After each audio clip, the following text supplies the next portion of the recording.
Audio Jungle. Audio Jungle.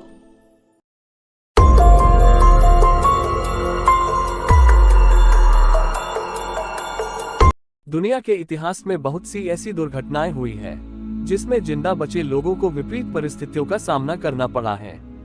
ऐसा ही एक हादसा 1972 में एंडीज के बर्फीले पहाड़ों में हुआ था। हादसे में जिंदा बचे लोगों को उन बर्फीले पहाड़ों में बिना भोजन के 72 दिनों तक रहना पड़ा था। हादसे में घायल साथियों को अपनी आंखों के सामने मरते देखना पड़ा था।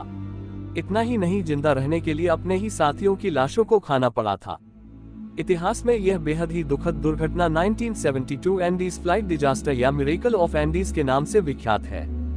दुर्घटना उस फ्लाइट में सवार उरुग्वे के ओल्ड क्रिश्चियन क्लब की रग्बी टीम यूनियन टीम के उन दो खिलाड़ियों के हौसले के लिए भी जानी जाती है जिन्होंने एक सच्चे खिलाड़ी का परिचय देते हुए अंत तक हार न मानने वाले जज्बे को दिखाते हुए न सिर्फ खुद मौत को मात दी बल्कि 14 लोगों को जीवन दान दिया।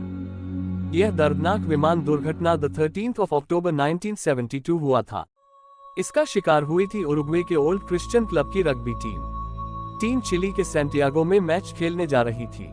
उरुग्वे एयरफोर्स का प्लेन टीम के खिलाड़ियों व अधिकारियों के साथ उनके परिवार व मित्रों को लेकर एंडीज पर्वत के ऊपर से गुजर रहा था। विमान में कुल 45 लोग मौजूद थे। उड़ान भरने के कुछ देर बाद ही मौसम खराब होने लगा था। एंडीज के सफेद बर्फीले पहाड़ों में पायलट को कुछ नजर नहीं आ रहा था।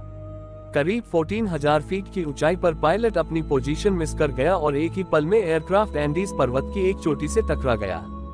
जो एयरक्राफ्ट कुछ देर पहले हवा से बातें कर रहा था, दूसरे ही पल धूल धकर जलता एंडीज पर्वत में गुम हो गया।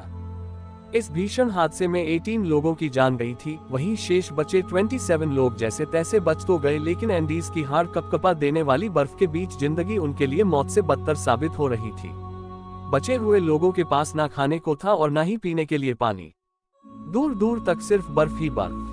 विमान हादसे की जानकारी मिलते ही उरुग्वे की सरकार ने सक्रियता दिखाई और रेस्क्यू ऑपरेशन शुरू किया, लेकिन प्लेन का रंग सफेद होने के कारण बर्फ से ढके सफेद एंडीज पर उसे ढूंढना घास के ढेर में सुई ढूंढने के बराबर था।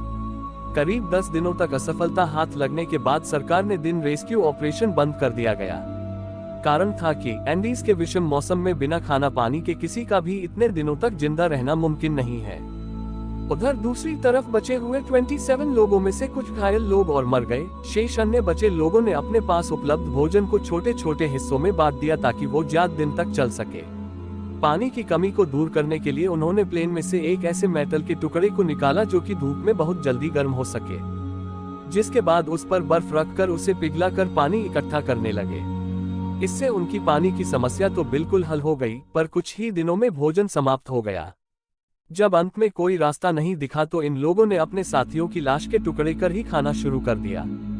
एक झटके में आई मौत से बचे ये लोग अब असहनीय अंत की ओर बढ़ रहे थे। केवल 16 लोग ही अब जीवित बचे थे। हादसे के 60 दिन बीत चुके थे। सरकार की ओर से मदद की कोई उम्मीद दिखाई नहीं दी तो इस बदनसीबों में शामिल दो खिलाड़ियों नैंडो पेरेरो और रॉबर्टरे कैनेसा ने सोचा कि यहाँ पड़े पड़े मरने से अच्छा है मदद की तलाश में निकला जाए। हालांकि ये बहुत ही मुश्किल काम था। 60 दिनों के अंदर दोनों का शरीर कमजोर हो चुका था। बर्फ पर ट्रैकिंग करने के लिए उनके पास पर्याप्त साधन नहीं थे, लेकिन दोनों खिलाड़ी थे और खिलाड़ियों के अंदर अंत तक हार नहीं मानने का जज्बा होता है। यही जज्बा उन दोनों खिलाड़ियों के काम आया और उन्होंने उन्हीं विपरीत परिस्थितियों में मदद की खोज के लिए ट्रैकिंग शुरू कर दी। पेरेरो और कैनेसा ने गजब का साहस दिखाते हुए 12 दिनों तक ट्रैकिंग की। अंत तक हार न मानने का एक खिलाड़ी वाला जज्बा दोनों के काम आया और आखिर दोनों एंडीज पर्वत को हराते हुए चिली के आबादी वाले क्षेत्र तक पहुंच गए, जहां दोनों ने रेस्क्यू टीम को अपने साथियों की लोकेशन बताई। इस तरह इन दोनों खिलाड़ियों ने तो जिंदगी की जंग जीत ही ली, साथ ही अपने साथियों के लिए भी ये वरदान साबित हुए। इस पूरे हादसे में हीरो बनकर सामने आए उस रॉबर्टरे कैनेसा उस समय रग्बी खिलाड़ी के साथ मेडिकल स्टूडेंट भी थे। वहीं इस हादसे में अपनी मां और बहन को खोकर 16 लोगों की जान बचाने वाले पेरोडा अब उरुग्वे की मशहूर टेलीविजन हस्ती है। हादसे के 72 दिनों बाद 16 लोगों का बचना भी किसी चमत्कार से कम नहीं माना जा रहा था। पेरोडो ने इस पूरे हादसे और अपने संघर्ष को एक किताब की शक्ल भी दी है। इस भयावह घटना पर पियर्स पॉल रीड ने 1974 में एक किताब अलाइव लिखी थी, जिस पर 1993 में निर्देशक फ्रैंक मार्शल ने फिल्म भी बनाई थी। करीब 10 साल पहले डॉक्टर कैनेसा ने इस घटना में बचे दो अन्य साथियों के साथ एंडीज पर पहुंचकर मौत को मात देने के अपने कारनामे का जश्न मनाया था। आज के लिए बस इतना ही। कल फिर मिलेंगे नए वीडियो के साथ। आपको वीडियो कैसा लगा? अगर अच्छा लगा तो लाइक करें, कमेंट करें और दोस्त लोग को भी शेयर करिए। और चैनल अफजाल आइडिया सब्सक्राइब करना मत भूलिए, क्योंकि रोज इसी तरह के वीडियो आपको रोज मिलेंगे इस चैनल पर। धन्यवाद। Audio Jungle.